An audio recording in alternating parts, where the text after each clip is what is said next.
నిన్న చాలా చోట్ల వాన పడింది కానీ ములుగులో మాత్రం బీభత్సం కనిపించింది. వడగళ్ల వాన, గాలి వాన, హోరు అక్కడ ములుగులో బీభత్సం సృష్టించింది. దానికి సంబంధించిన బ్రేకింగ్ వార్త చూస్తున్నాం. ములుగు, మహబూబాబాద్ జిల్లాల్లో వడగళ్ల వాన సృష్టించిన విధ్వంసం ఇది.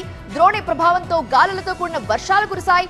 మండు వేసవిలో వర్షాలు కురవటంతో ప్రజలు ఎండవేడిమి నుండి ఉపశమనం పొందుతున్న పంటలకి మాత్రం అపార నష్టం వాటిల్లుతోంది. అకాల వర్షాలతో అన్నదాతలు తీవ్రంగా నష్టపోతున్నారు. ములుగు, మహబూబాబాద్ జిల్లాల్లో వర్ష బీభత్సానికి పంటలకు తీవ్ర నష్టం వాటిల్లింది. మిర్చి పంట తడిసి ముద్దైపోయింది.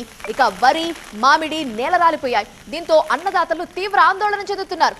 చేతికొచ్చిన పంట నీటి పాలవుతుండటంతో కన్నీరు పెడుతున్నారు. పలు ప్రాంతాల్లో విరిగిపడ్డ చెట్లతో రాకపోకలకి అంతరాయం ఏర్పడింది.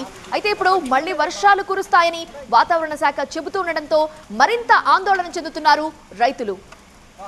మల్లెపూలు ఏమన్నా బయట మల్లెపూలు కాదండి, నా జీవితంలో చూడలేదు ఇంతగానా. జీవితంలో కూడా ఒకసారి రాళ్ళు చూడండి.